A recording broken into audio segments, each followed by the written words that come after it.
I want to thank you for your service. It's people like you who take time off from their work, from their daily lives, to come to court and be sure that our justice system is preserved. And for that, we want to thank you. You do this. You don't grumble about it. You come in here and you do your job. We appreciate that. A good jury is a cross-section of the community. Each one of you comes in here, you have different jobs, you have different religious backgrounds, come from different places, but you all share different experiences. And that's why it's good to have a cross-section of people, because each one of you has something to tell the other. Each one of you can look at a case a little differently than the other. The state gave you some charges that we feel the judge will read to you. I want to go over just a couple more of those, and then we'll get into what we believe the evidence showed or not showed. I think the cradle of American liberty is the burden of proof. Very simply put, the state has the burden of proving this case to you, not to a reasonable doubt, but beyond a reasonable doubt. That's what makes our system work. Presumption of innocence. Colin Gray, when he came into this courtroom, was presumed innocent.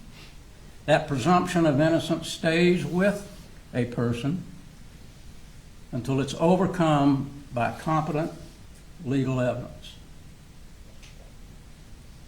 Reasonable doubt. Brooks went over a little bit about reasonable doubt, but simplified is it's a doubt for which you have a reason. It can be because of a conflict in the evidence. It can be because of a lack of evidence, or any number of things. If you are not satisfied and your minds are wavering and you're saying, well, you know, I didn't hear about this, I've got a problem with that, then that's a doubt of law and you should acquit.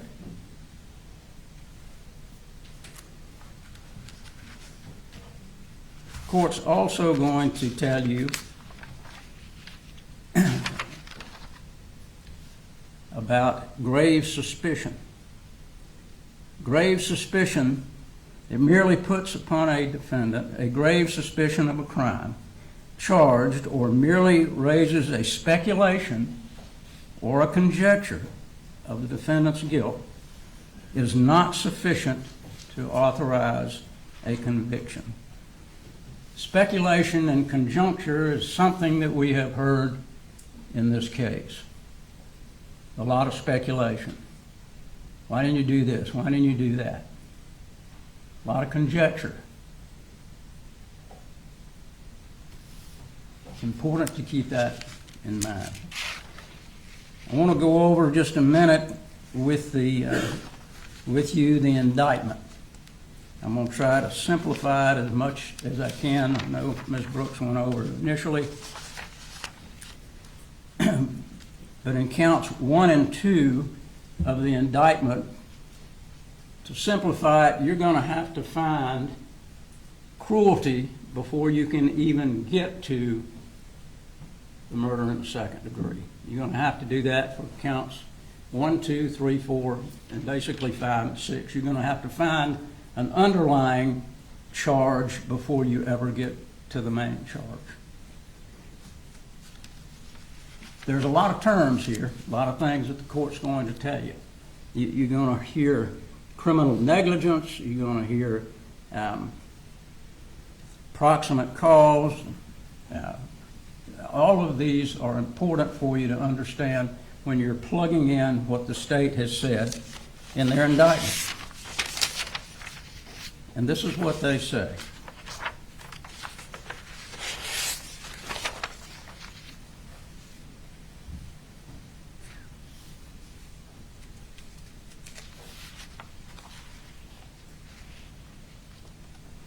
That criminal negligence in the child under the age of 18, cruel and excessive pain, by consciously disregarding a substantial and unjustifiable risk. And that this act of allowing Colt Gray, a minor over whom he had custodial responsibility, access to a firearm and ammunition. Let me stop here, because Georgia law does not require a gun be locked up or ammunition be locked up. So that's not a criminal act. Having a gun in the house, having ammunition in the house is not a criminal act. So don't forget that that's not the case. That's not the criminal act, supposedly, that they're indicating.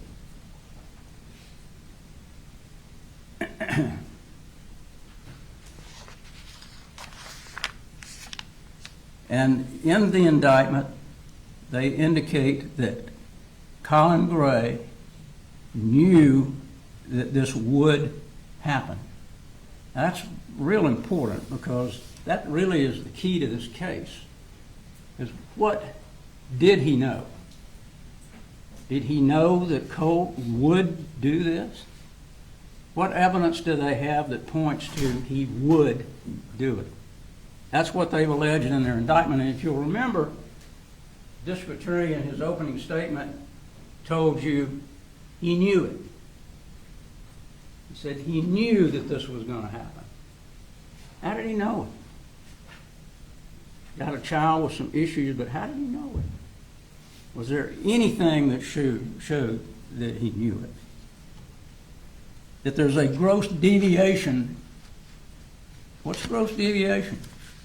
That's something that you're going to have to figure out. Was this a gross deviation where he allowed his son to have this gun? It's not illegal to have. These are things that you'll have to look at in the indictment and have to make your decision about.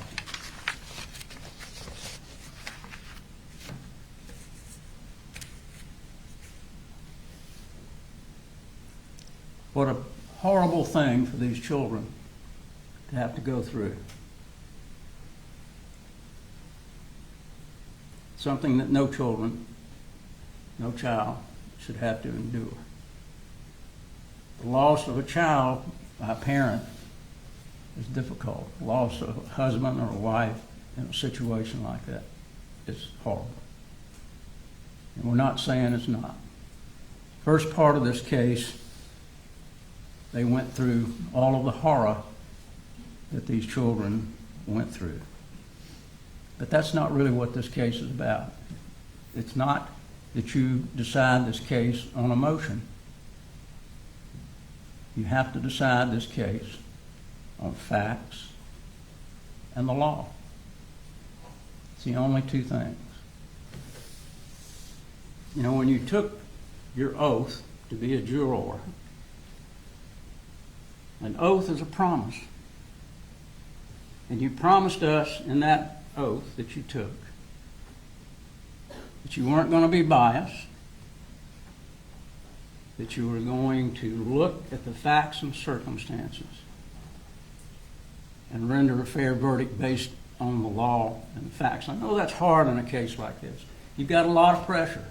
Everybody in this community wants to see somebody go to jail other than this young man right here. This is the person who went into the high school and shot and killed 4 people he didn't even know and injured scores of others. This is the person who needs to be punished. He made a conscious decision to do this, a secretive decision.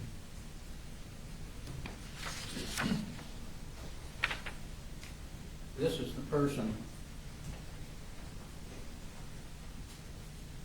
that should be punished. He's being charged as an adult, which means he suffers the same consequences as an adult would if he were charged in the case. We were not able to have him testify, nor was the state. The reason is that we couldn't call him because his attorney would not allow us to do that. It would be hearsay if we attempted to do that. Had he been tried first, maybe we could do that. Maybe we could get some answers to some of the questions that still linger for all of us.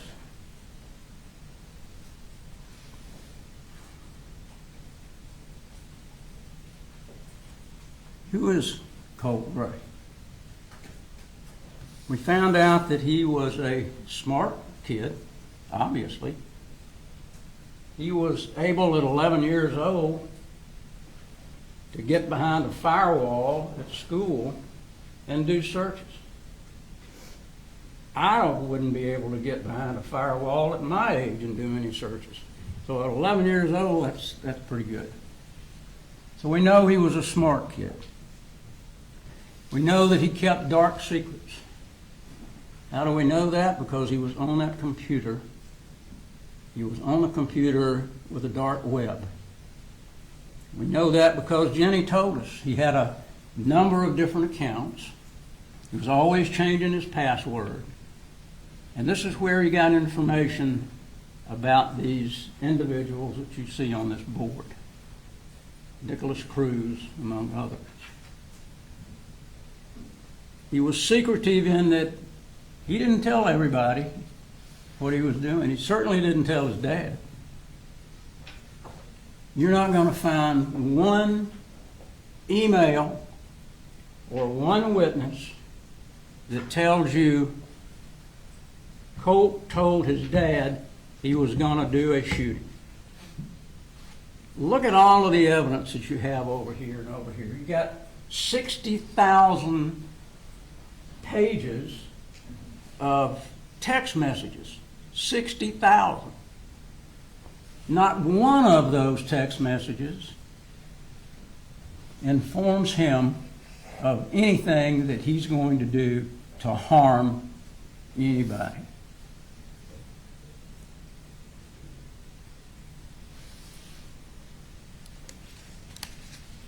We know that Colt had some mental issues. We're not trying to get around that. But what was the extent of those mental issues? We don't even know today, as we are here, what those mental issues were, even today, over a year after this incident. And even if he had been taken to a counselor, as manipulative as he was, do you think he'd be able to get around that counselor, convincing that he was fine? It was his parents that were the problem.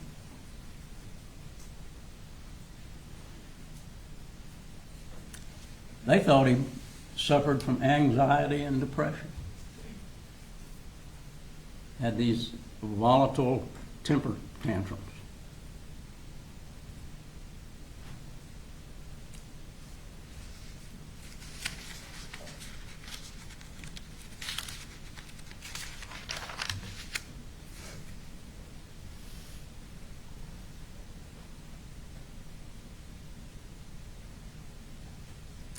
As I said, the first days of this trial were pretty emotional.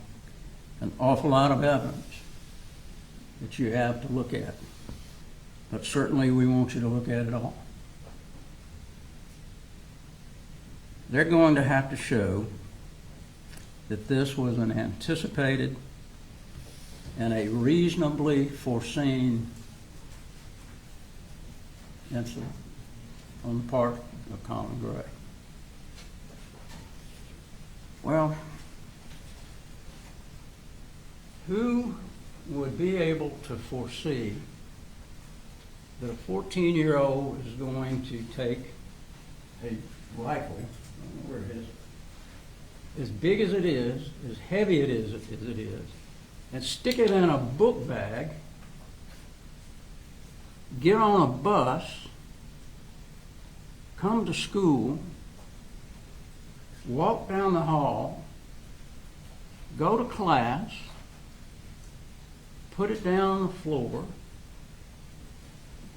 and not one single person sees it? How foreseeable is that? And on top of that, then we have, what is foreseeability in some other people at the school? At 8:46, Miss Harris sends an email. Got a kid in my class who's asking about school shootings. 8:46. Then, after her class, she goes to Ms. Martin's office, one of the people that she emails, and tells her, I believe I saw a gun. Did they shut the school down right then? No. It's 9:40. 23 minutes, Colt Gray is sitting in class before he leaves. They got 23 minutes to figure out where is this kid that's made this threat and maybe has a gun. They didn't find him.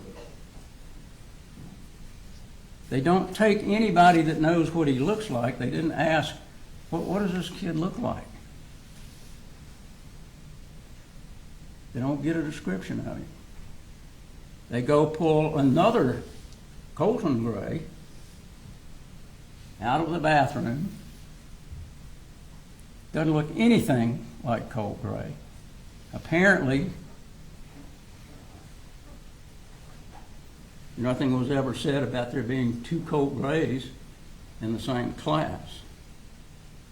And during the time that they are pulling Colin Gray out of the bathroom, Colt Gray is in the same bathroom.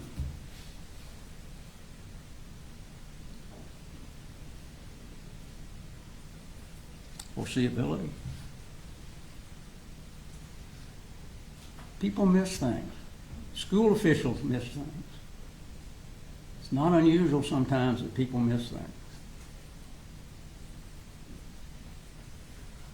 An hour and a half, Colt Gray was in the school with a gun, and nobody found him.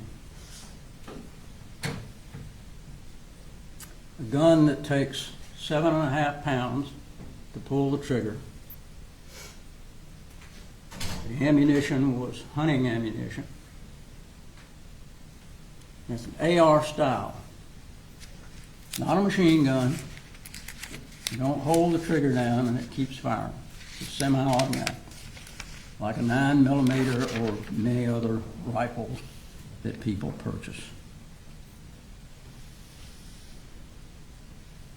Let's talk about the people that knew the most about Colt, his family.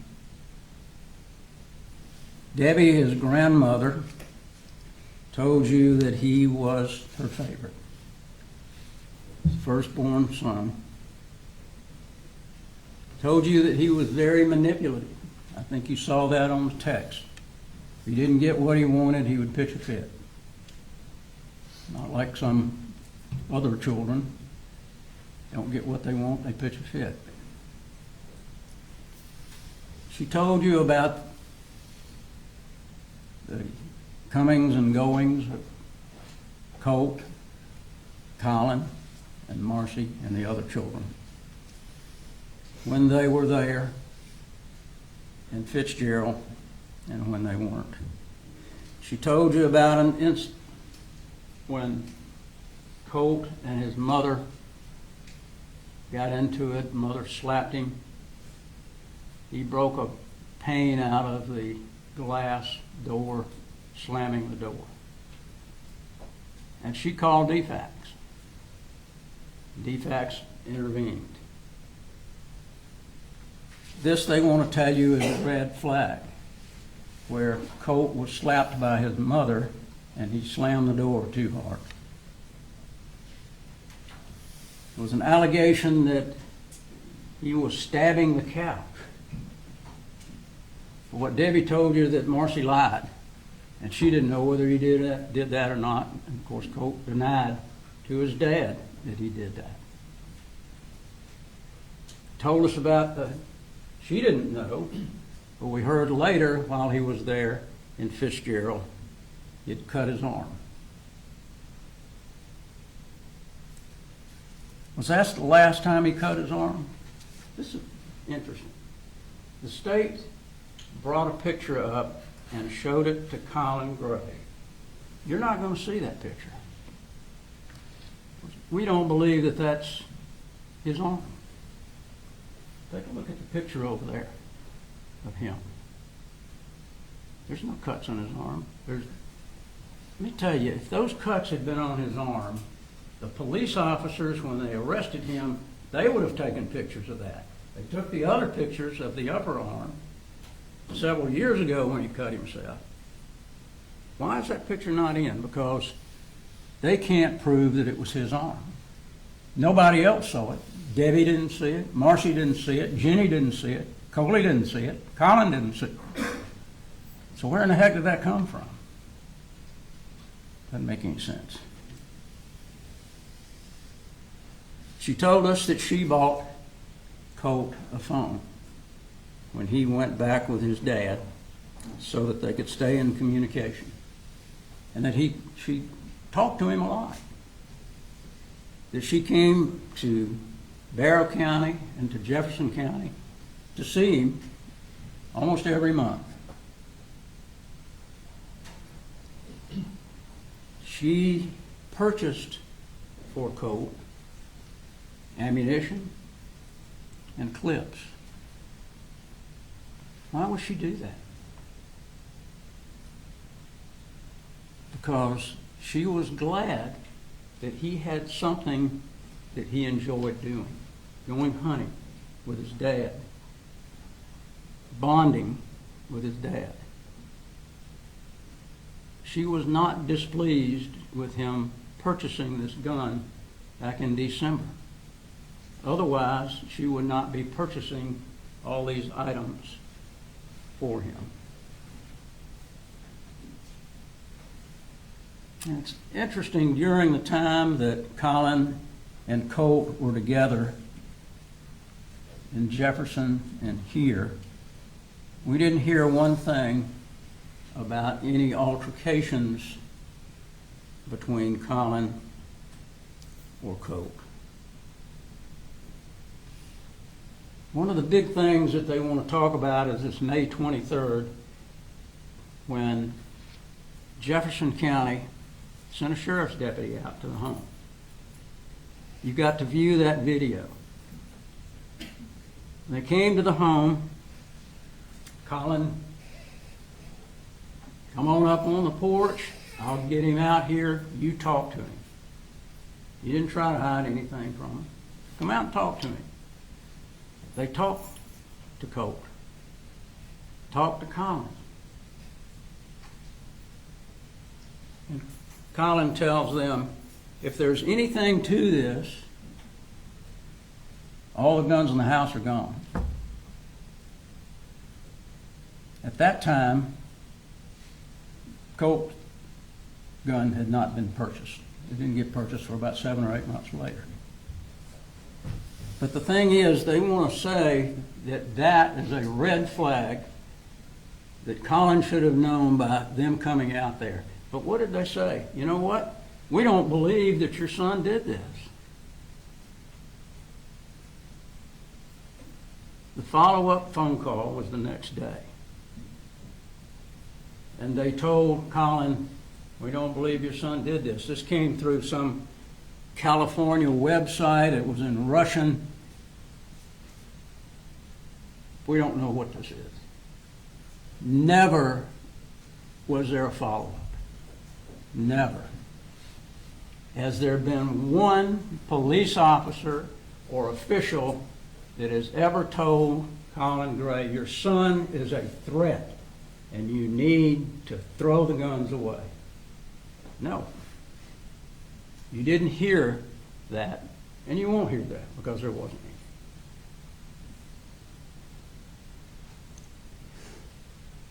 Debbie tells us that unfortunately she was tied up by her daughter, Marcy. Marcy was on drugs pretty heavily, and she had the 2 children down there with her in Fitzgerald. DFACS took those children, and they called Colin and said, will you come and get these 2 children? He didn't hesitate. He didn't say, no, I don't want my children. He loved his children. He wanted his children. So he went down immediately and he brought them back.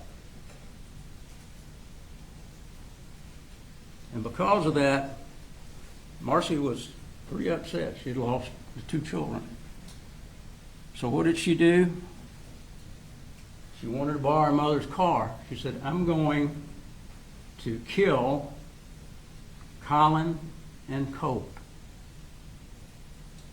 Now, if you're a 13, 14-year-old boy, and you hear that your mother wants to kill you, what do you think that does to you? You think you might not be real happy with your mother at that point in time? Do you think that you might think, you know, she might really do that. She might kill me.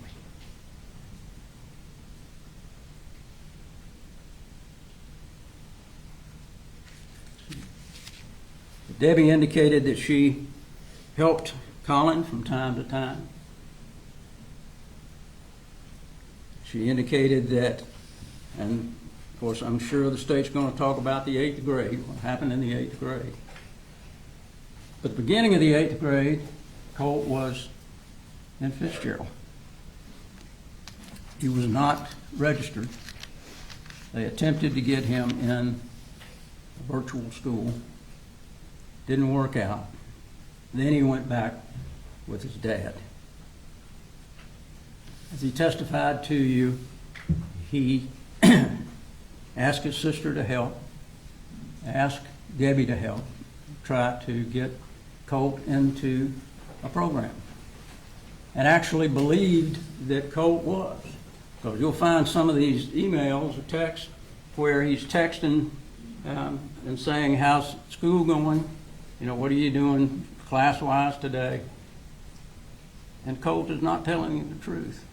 He's lying to him about doing the schoolwork.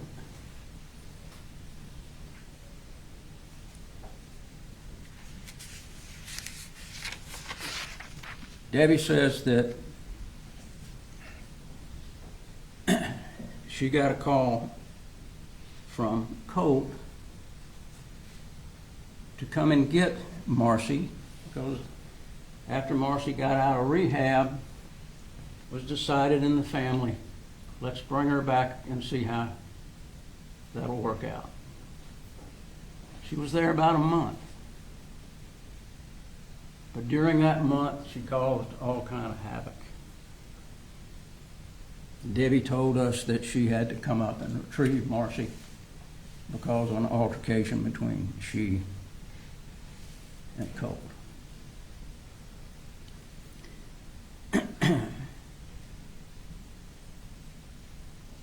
She also told us that she had come up here on the 28th and met with Lisa Butler. Talked to Lisa Butler about getting Colt into some therapy. You also heard on the 26th, Colt text Debbie and says, if I do something bad, will you still love me? And of course, she texted back and said, sure. You know what? She never told Colin that. This is one of the problems. Things happen and nobody tells him. How's he supposed to get this? Through osmosis? People don't tell him things, how's he going to know?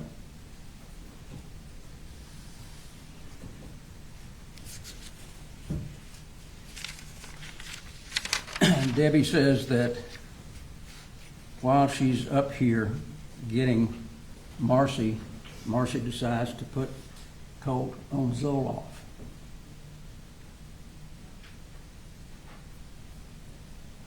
And she said that when she was here and talked to Lisa Butler, she talked to Colin about filling out paperwork to get the counseling, and he did that.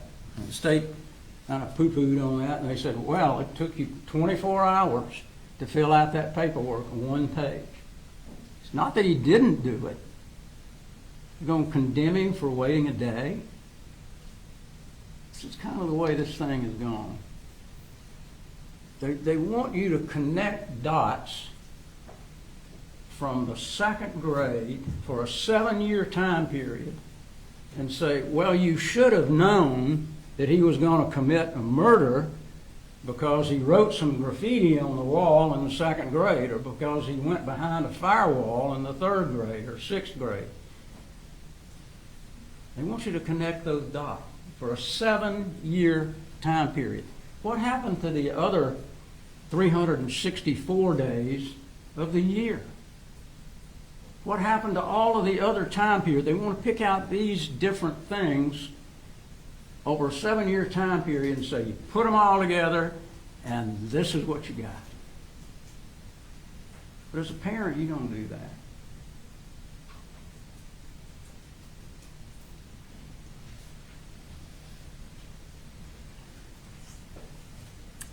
She also told us that she thought Colin was doing a great job with these children. Now, Colin is pulling the wagon. He's working a job. He has 3 children, not just Colt, but he's got 2 more.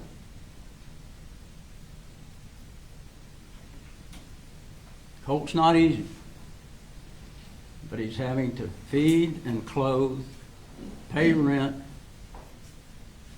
pay all of the bills that need to be paid. He's pulling the wagon. Nobody wants to talk about the other 2 children who are going to school, not being late, and doing what they're supposed to do. They wouldn't be doing that if it wasn't for him. He's the one that got them up, got them going, got them to school. The problem child is Colt, and he was doing the best that he could to figure that out.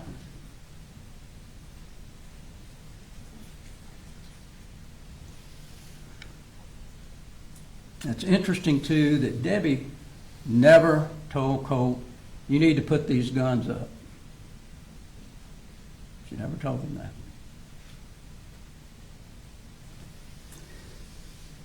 Let's talk a minute about Marcy.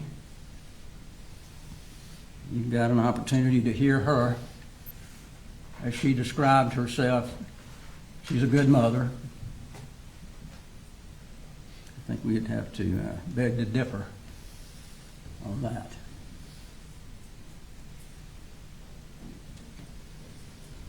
She told us, and really tried to make light of many of these issues. It seems with Marcy, nothing is her fault. Everything is somebody else's fault. And apparently she had no problem with Colt and Colin going hunting. Apparently she had no problem with Colt going to the firing range. And apparently had no problem with the gun being in and around the house. Because you're not going to find one single text message or email from her telling Colin to put the guns up, your son is a threat. Not one. I had the big stack of emails and text messages. Not one of them. They had one conversation after Marcy was there and got into the altercation with Colt when she grabbed the gun and he took it back away from her. And that's when she said, you need to put the guns up. That's the only time. It's interesting, too, that neither Debbie, nor Marcy, nor Jenny, nor Collie never saw any ammunition in Colt's room. There's one photograph that's in the group that shows some ammunition, some Winchester, a box of Winchester ammunition. Was that when Debbie bought it and then it got put up? Ammunition was kept away from the gun. The rule was no ammunition in the gun. It was in a different place. And a gun without ammunition is just a gun.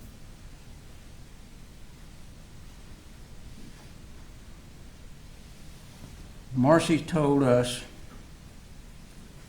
I didn't see this coming. Here's the woman who is talking to Colt about school shooters. Here's the woman who knows that Colt has put $20 on Nicholas Cruz's account. Here's the woman who's doing searches of school shooters. Here's the woman who's watching documentaries, none of which she told Colin about. There's not one single email about that. The state's going to bring up this right after she was doing the searches. It was a 11 or 14 minute telephone call where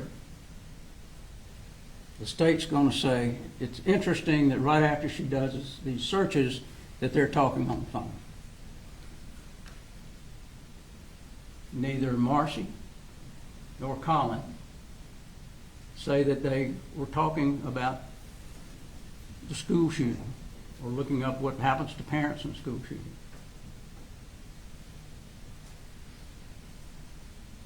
They were talking about the Saturday that she was going to come up. That's what they were talking about. If you remember, they were going to come up, she wanted to come up on Saturday and take Colt to Advantage. But that didn't happen. It didn't happen because Colin didn't want it to happen. He didn't want her to get up here and have another altercation, Colt have another altercation with the mother.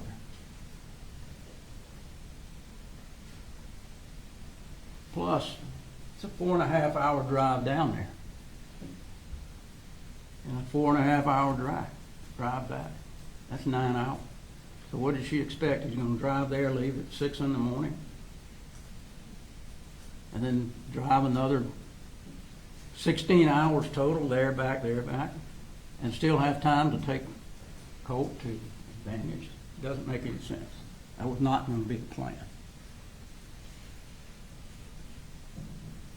But as much as Marcy tries to throw Colin under the bus, she said to you, I didn't tell him about it. I didn't tell him about these searches.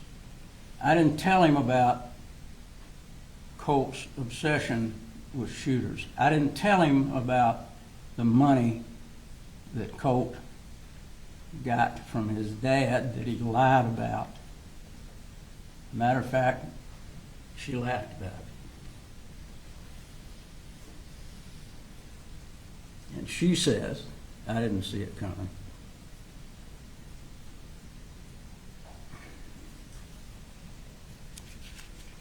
She talked about the email back in the 6th grade where Colt looked up how to kill your dad. Colt explained that to his dad. As you heard, there were a number of boys that were talking about it, and he just looked it up. We don't know whether any of the other boys got ISS like he did. We know that Colin wasn't even told about it for a couple of months.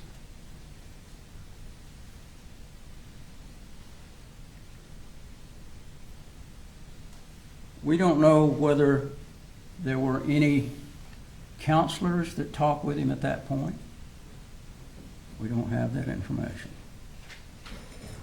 What else did Marcy do?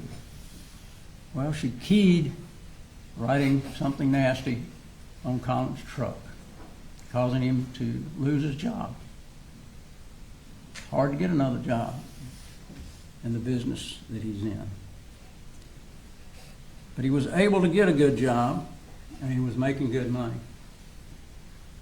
And he was buying his children things. Not only Colt, but Jenny and little Colt.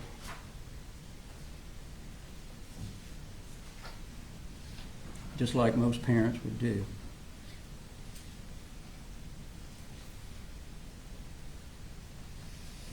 The altercation that she had with Colt when she came back here after she had been in rehab, she told a different version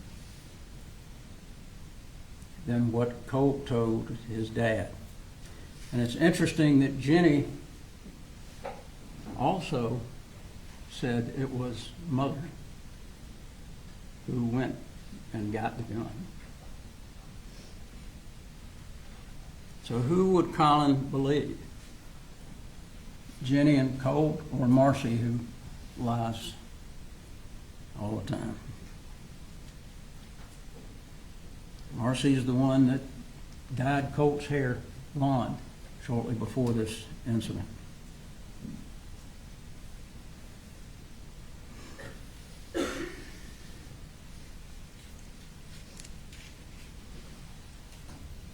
She believed that Colt had anxiety and depression.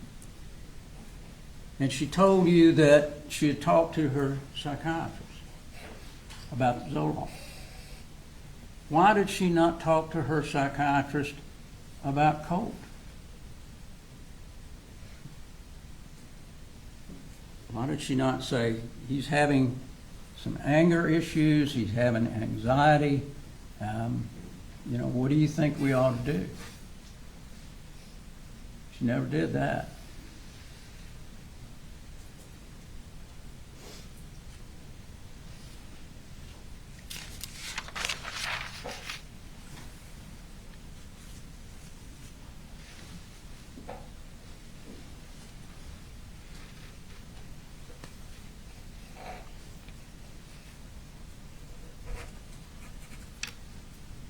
It's interesting, too, that Marcy, when she was here, never said anything about seeing this collage of photographs that's been shown to you a ton. She never saw it. Debbie never saw it, which is interesting because she said, you remember, she came up here to clean up Colt's room. So surely, if it was on the wall when she was here, she would remember it. But she didn't.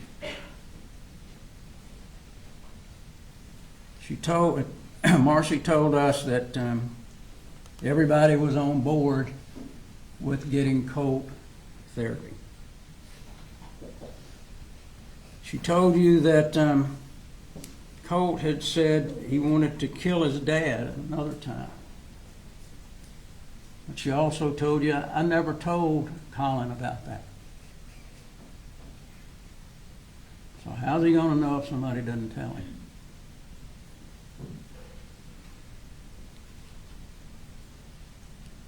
But she says, I didn't see it coming. And then she said, I can't picture him hurting anyone. It's the last thing that I would have thought. That's what she said. You heard from Jenny. Big difference when she came in to testify to you as opposed to the statement that we played. She told you when she came here in her testimony that Colt always kept his door closed.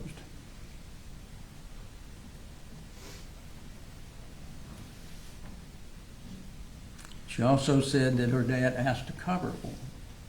Cover for what? Ask her to lie about what? He gave 2 long statements to police. He told them a consistent story about picture, consistently that there was one picture. He came back and said he was told that it was Nicholas Cruz. But what else? What else did she lie about? The state didn't ask her. So let's go through what she said in her first statement. She said her father was a happy and energetic person. And we know that because of the text messages that he sends to the children, and you'll be able to look at those or talk about them back. He's always telling them that he loves them. He's encouraging them, especially Colt. He's encouraging them to go to school, do the right thing. You're a good young man. I love you. Encouragement from parents that you would expect. Not getting that same kind of encouragement from Marcy. She said about her mother that she was overbearing and annoying. When Colt got in a mood, he would instigate stuff. She told you about when he would get mad and he would rush at Colin, and Colin would bear hug him and hold him until he calmed down. And then she said something interesting. Colt would always apologize. He would always come back and say, "I'm sorry."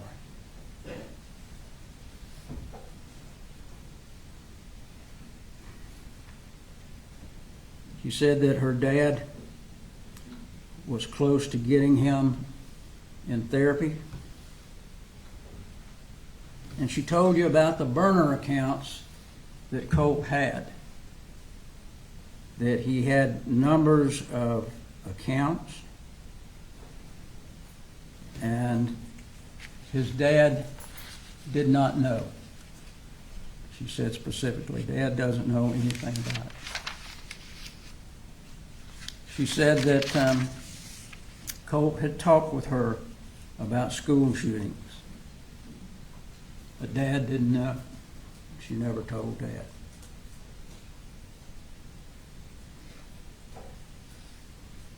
She said Colt had been bullied.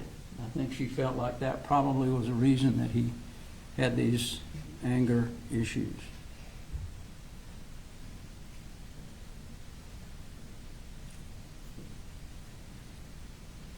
And then she said, the morning that this happened, I saw this book bag, and it didn't look right. I knew there weren't assignments that early. And when he left, I went in and looked for the gun. The gun wasn't there. But she didn't call her dad. She didn't call Colin and say, guess what? The gun's gone, and it looks like maybe Colt has it in a book bag. Didn't call him to tell him that. But she did call him after the incident, as well as Marcy. Marcy had been watching it, had been talking to the school. Marcy knew a lot, and she calls before the officers ever get there. And they played this segment here where Colin said, I knew it. That doesn't mean that he knew that's what he was going to do. He knew it because Marcy had already called and Jenny had called. They're trying to push it to make something that really it didn't fit. Just like this text, the blood's on your hands text. It's interesting that that text comes when Marcy and he are in a problem and he wants her out of there. And he's telling his dad, she needs to get out of here. It's going to be blood on your hands because she's already said that she's going to kill me. So that's a problem. But shortly after that text, after he texts that, he texts his dad, I like school. People here are mature. I'm enjoying school. What does that portray?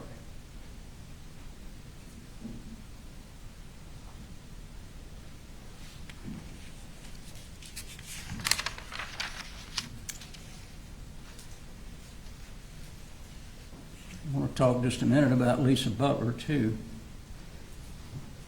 On August the 13th, Lisa Butler met with Colt and Colin, and they were trying to figure out exactly what they needed to do with Colt, because most of the 8th grade he missed.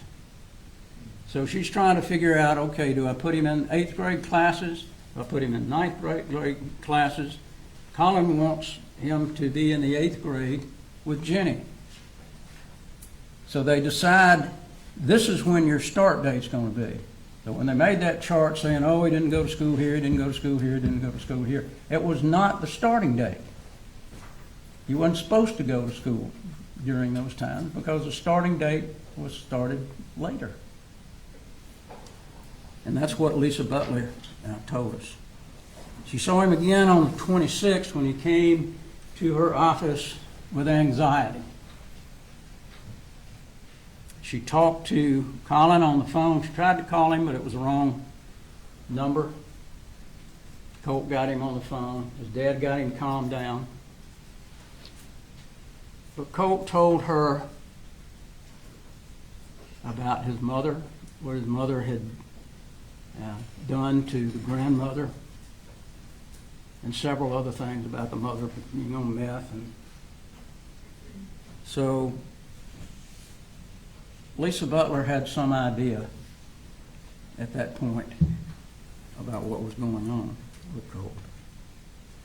But she put him in, I think, a calm room or a safe room or whatever they call those things. They have them in school. An awful lot of kids with anxiety these days. They even had to make a room for kids with anxiety. And she said that on the day of this shooting, she had a whole bunch of folks waiting for her because of problems that they were having in the school.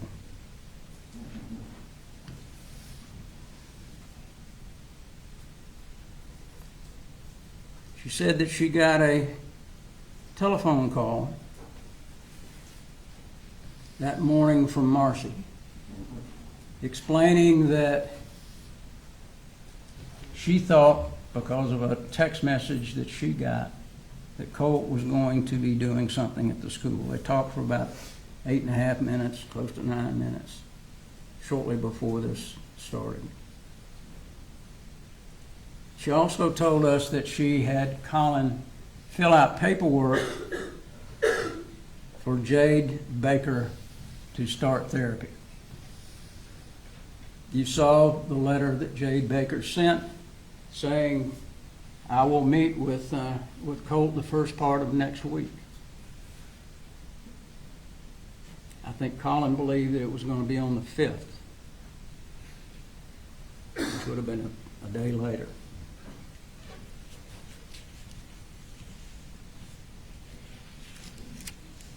Let's talk about Colin. When the police came to interview him, he cooperated. He gave them a statement immediately. He told them they could go in the house and search. He gave them permission to search the phones. He did everything that he could to cooperate, still not knowing exactly what and how this could have happened.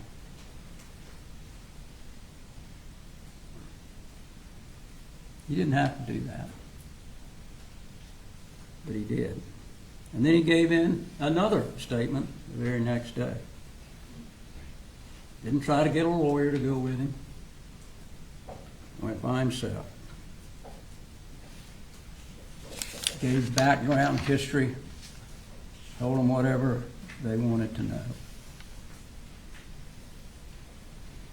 Talk about the DFACS calling and him going to Fitzgerald to get the children. Now, does this sound like a parent that doesn't care? Does this sound like a parent who's just going to slough off his kid? He wasn't out running the road at night. He wasn't drinking. He wasn't hitting on his kids. He would come home and he would deal with the kids every night. And on the weekends, he would take them places. He did things with the kids. He wanted the kids to be happy. He wanted Colt to be happy. And he thought, and you probably will remember this, when he took Colt hunting and Colt shot his first deer, he told him going in, don't expect to even see a deer. But there he was. And he shot the deer, and he told you, that was one of the happiest days of my life, because Colt has accomplished something. He is going to have a bonding with me now over hunting,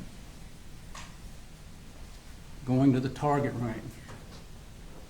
There's absolutely nothing wrong with going to the target range. There's absolutely nothing wrong with hunting.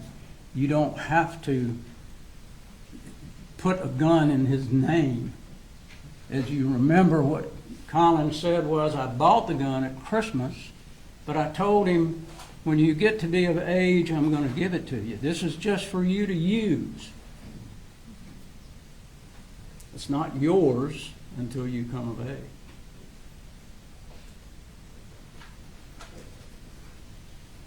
Yet rules about the gun. It's not loaded in the house.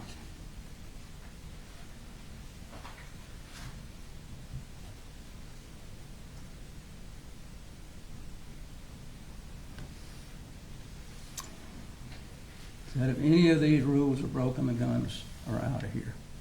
Now, the state says, well, you got these gun locks. If a kid is motivated, if he's been victimized by this dark web, and we don't know exactly when all this dark web stuff started, but if he's smart as Colt was, what do you do with a gun lock?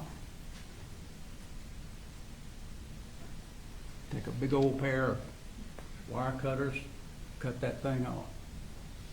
Think that's really going to stop him if that's what he's intending to do? You think even locking up ammunition, he's smart enough to know, okay, when we go to the gun range, or when my grandmother buys me bullets, I'm going to stick a few in my pocket. I'm going to hoard up these things. If he really made the decision that this is what he's going to do, he's smart enough to have been able to do that. You think that would have really stopped him?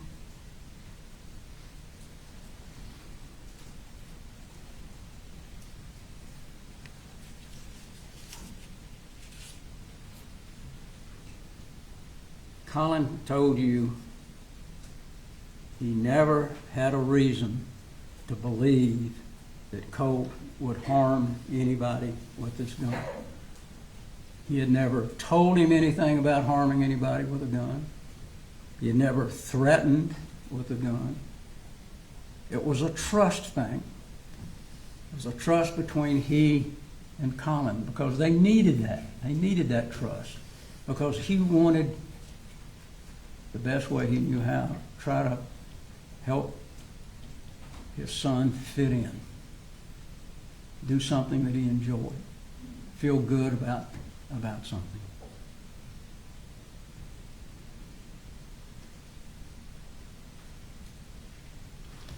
He talked about the 3 times where Colt rushed him and what he would do.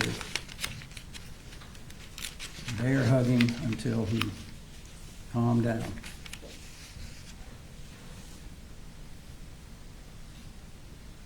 He told you about the screwdriver incident. The screwdriver incident was where he had bought some tools for Colt to work on his computer. Apparently the screwdriver didn't fit. He was frustrated. He threw it down the hall. I would say he wasn't even looking. He didn't even see it. And again, Colt apologized.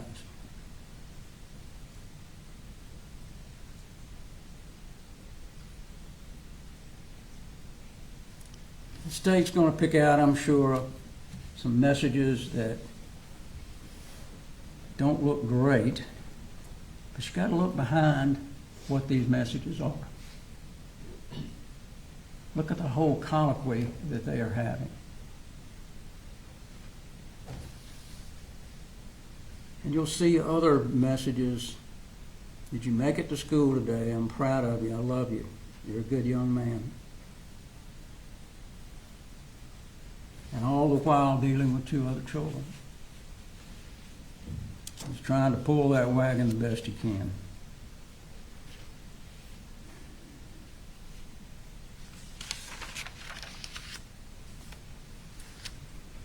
I want to talk just a minute about the about the investigation.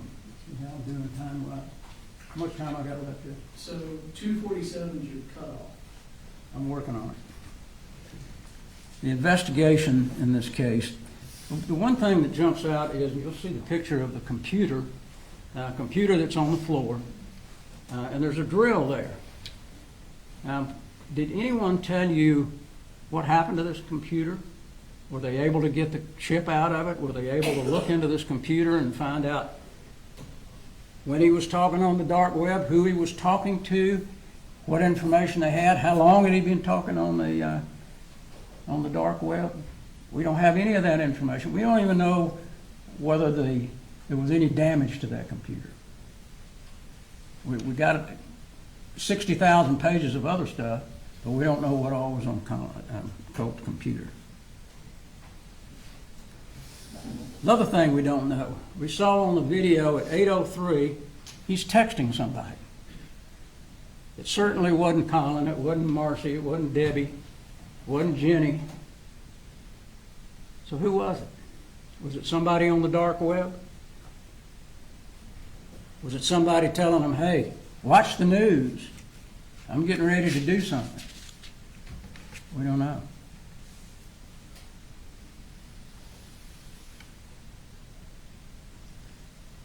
Important to know how long Colt had been planning to do something.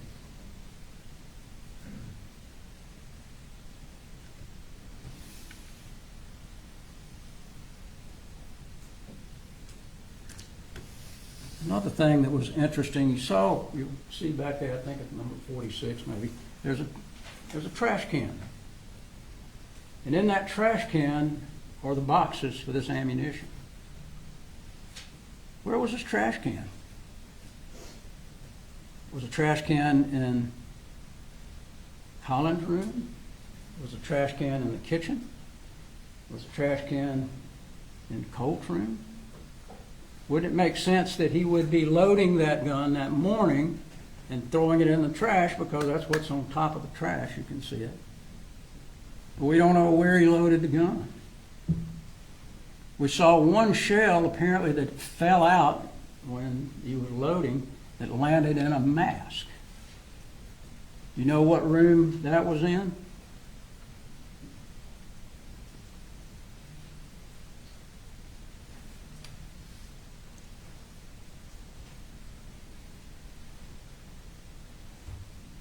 And this photograph of the cutting in April. What in the world is that about? Something to try to make you think he's cutting in April, but they don't put it into evidence, and we don't even know whether it's his arm. You can look at that photograph, there's no scars on that arm. Kind of reminds me of what they used to call lepomania.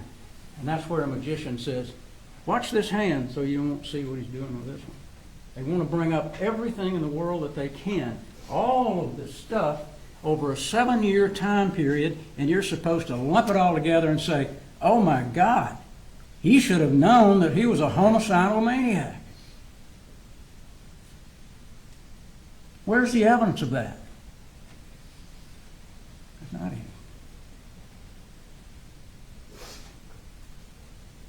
This alleged shrine that they talk about. It's interesting, they didn't even ask Jenny in the statement that they took from her first if she remembers seeing it.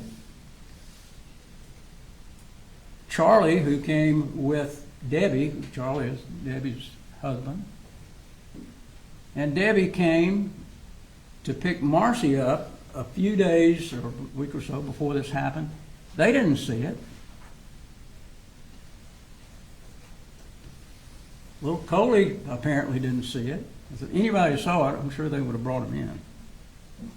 Debbie didn't see it. Marcy didn't see it. Charlie didn't see it.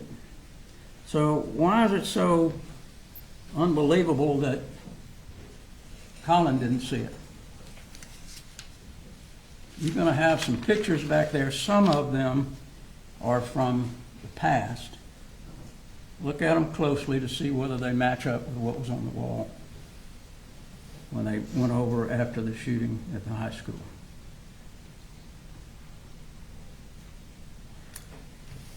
The gun, everybody's concerned about what this gun looks like. It's an ominous looking weapon. Same kind of weapon that they show on TV all the time. All the police have it. All the soldiers have it. Everybody has these kind of guns. You go to a gun shop, you're going to see a lot of guns like this. It's kind of the Cadillac, the flashy kind of gun. But the reality is it doesn't work any different than a 9mm. So don't let them talk to you about how bad this gun is. It's like any other gun that is a semi-automatic.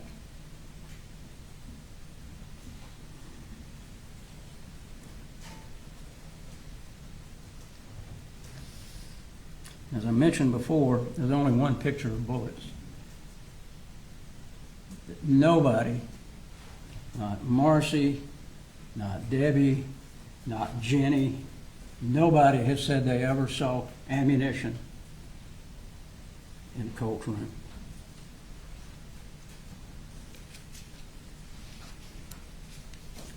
You know, sometimes it's just as important things you don't hear as things that you do. You didn't have one single message from Colt to anybody that he ever contemplated himself doing a school shooting.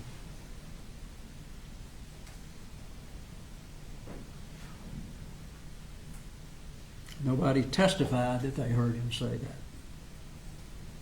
There's no text messages indicating to Colin that anybody believed that. There's no emails or text messages or telephone calls from any officials telling Colin, you need to be cautious.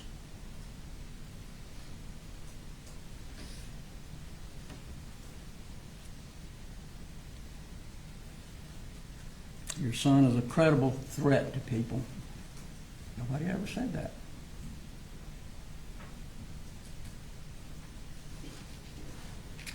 There's one text I'm sure they'll talk about where he calls us or texts his dad about voices. Another ploy to get out of school, maybe. It was early in the morning, didn't want to go to school. And this is another thing.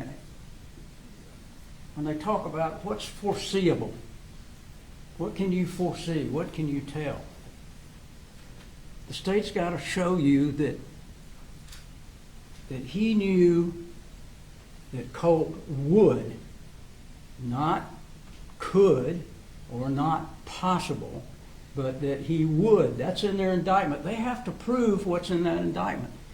Look at the indictment. Look at the things that they have put in there to try to focus. but the word would is pretty important. Have they proven that he would, that he knew that he would? Absolutely not. What's foreseeable and what's unforeseeable? What's unimaginable? Unimaginable that your child will commit murder. Nobody can foresee that. Nobody wants to ever think that. If you or someone you know had a child, a grandchild, niece, or nephew who struggled with self-esteem, self-worth, don't make friends easily, trouble keeping up with school, been bullied, who shows signs of anxiety or depression, then you know what it's like to worry about those kids. You worry about whether they'll have friends. You worry about, will they be able to complete school? Will they find something that they're interested in and enjoy? Will they ever be happy? But all the while you think about that as a parent, you love your children and you remain hopeful. And that's what Colin Gray did. He remained hopeful. He took the children on. He didn't send them to DFACS. I'll take care of my children. I'll pull that wagon. And as he told you, I may not have done it correctly. I may have made some mistakes. But he didn't know what was coming, because he didn't have sufficient warning. That's what they got to prove. And what is that sufficient warning? You think if somebody, it's not against the law to have a gun in the house or ammunition. You think everybody that has a gun in their house and their child has anxiety, then that's sufficient warning? Is it really? Is that what we've come to? The state said, you know, we don't want to charge all parents with what their children do. Just this one.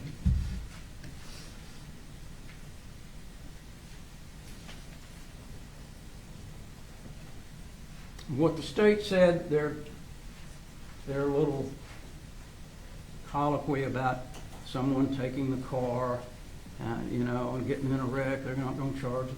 Well, let me tell you, if you have a child that may have a tendency to drink, and you buy that child a flashy car, and you don't lock up your liquor, and he goes out and kills somebody, that's exactly what we're talking about.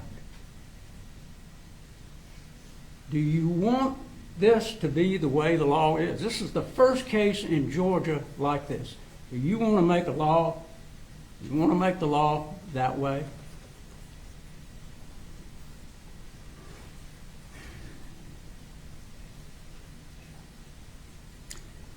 You know, with kids, there's always ups and downs.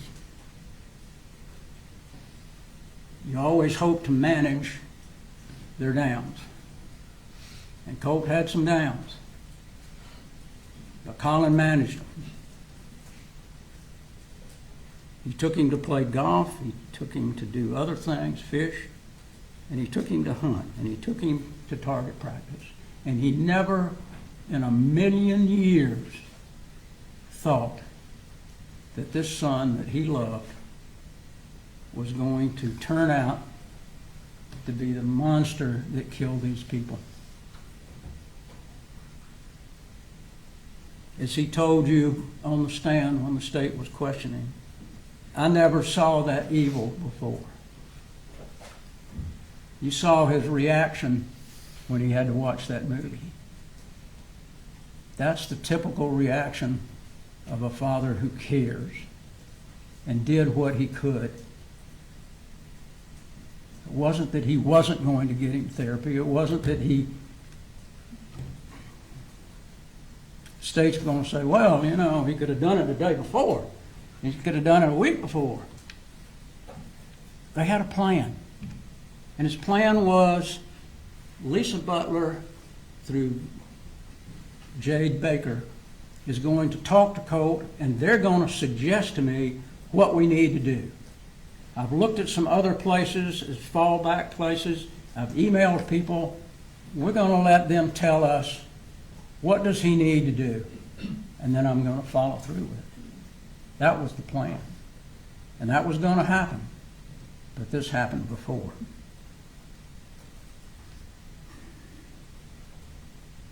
Ups and downs, but you got to stay positive. You got to try to keep that trust between you and your child. What never enters your mind as a parent who loves their child and who thinks they understand their child, that they could plan and carry out such a horrific shooting. The state spent a lot of time attacking the decisions of Colin, and at times even mocking his efforts with Colt.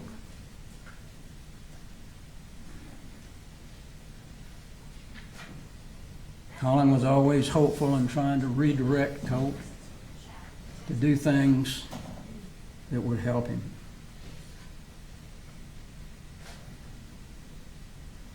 Deal with his depression. State disregards those attempts and tries to demonize Colin,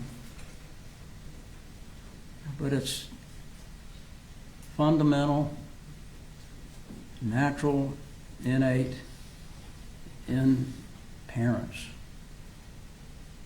that they are wired to see the best in their children. We always want to see the best in our children. We always want to try to do the best that we can for our children.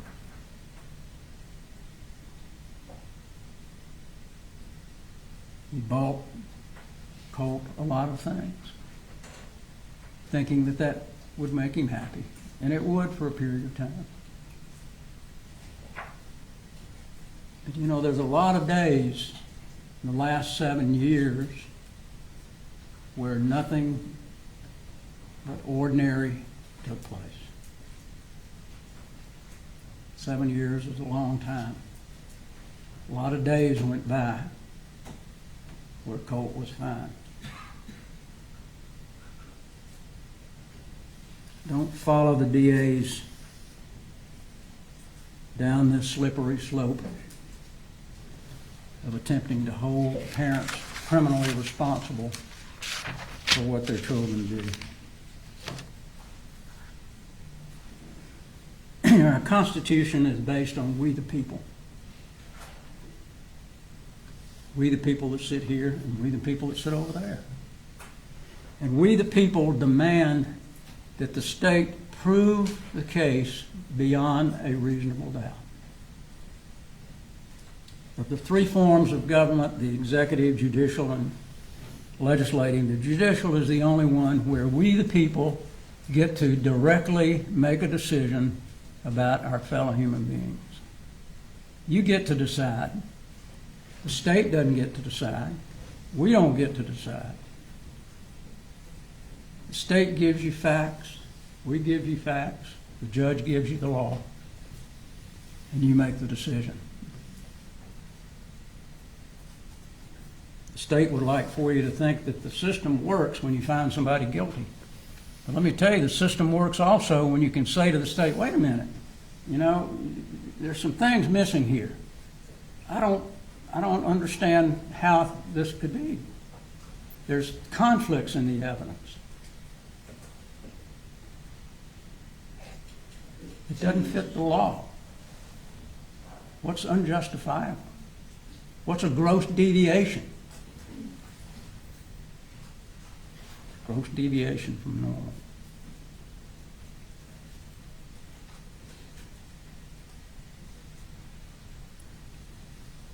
The decision is now up to you. like I told you in the beginning, we appreciate the opportunity to have you as jurors on this case. Everybody's been very attentive, and I think that's certainly important. And I know that you will give Colin every consideration based on what you've heard. And that's all we can ask of any jury. Thank you, ladies and gentlemen. And I'm glad I didn't start coughing. So, thank you.